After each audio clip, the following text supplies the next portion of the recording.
Welcome to the CurvaCast. I am Jay Gisson Trumbull, your host, and welcome to day 2 of the 12 days of January. If you missed yesterday's episode, check it out.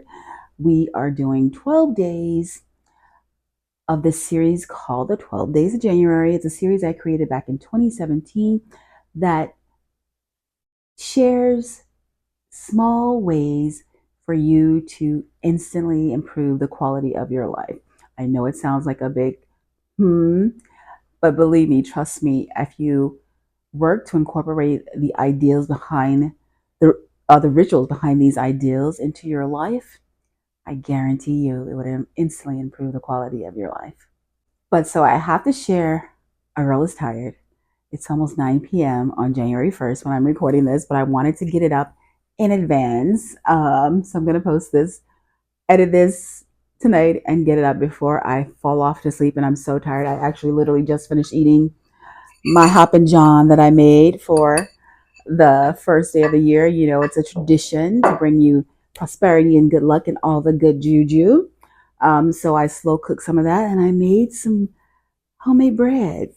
Very happy, very proud of myself, but I'm also very sleepy.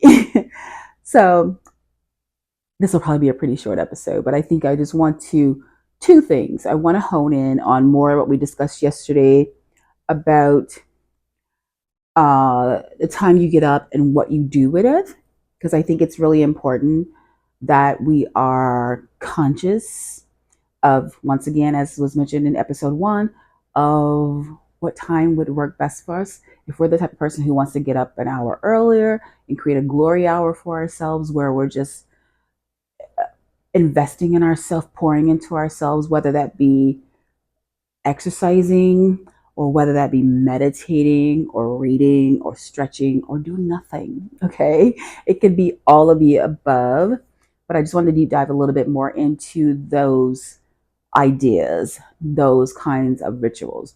One of the things that I think is really the most important to note,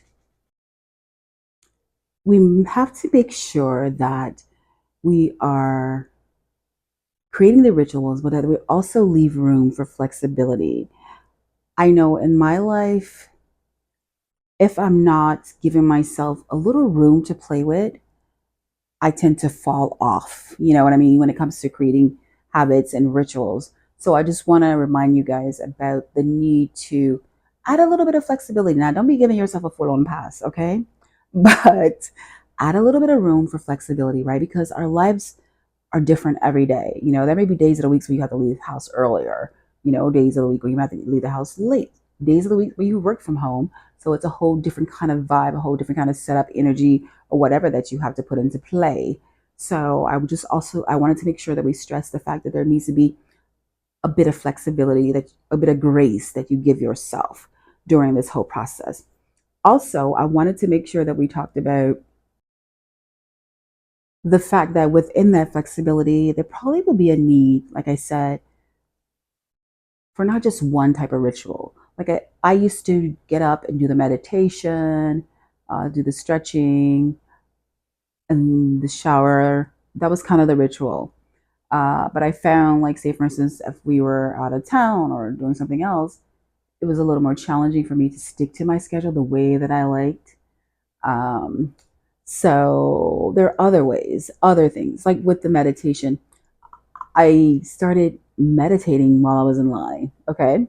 If I was standing in a store, because I'm always wearing headphones, I would just put on one of my meditation songs because I like to meditate to music a lot of times. In addition to my sound machine that I shared in a previous vlog, I would just put on one of my songs and just start doing a breathing exercise. You know, honestly, it works wonders for more than just, like centering yourself. It also, keeps down all the drama around you, right? Because you get to tune all that out. Because a lot of times people are in line and they really want some misery company, right? They're always like, oh, looking at people, hoping that people will join them in that kind of conversation. And so it helps you to kind of like weed a lot of that out. So that was definitely one way that I took my morning ritual and incorporated it into the rest of my day. Even if I had done it in the morning, sometimes it's still what I would just incorporate it into the rest of my day. in those particular moments, like I said, like standing in line or whatever. Other situations where I just needed to really kind of tune out and also tune in, and keep myself from, getting aggravated or irritated or whatever. So I think that's important to keep in mind as well, that another part of the whole flexibility and giving yourself grace. If you don't do something in the morning, it doesn't mean that you're a failure. It doesn't mean that you're not going to do it. It doesn't mean that you're not creating a habit. Like I said, once again, just remember to give yourself a little bit of grace. Give yourself a little bit of grace. There have been times during the years that I've done this podcast that I literally forgot to hit record, or literally forgot to post, recorded a whole podcast, but forgot to upload it or hit go on the upload. You know what I mean?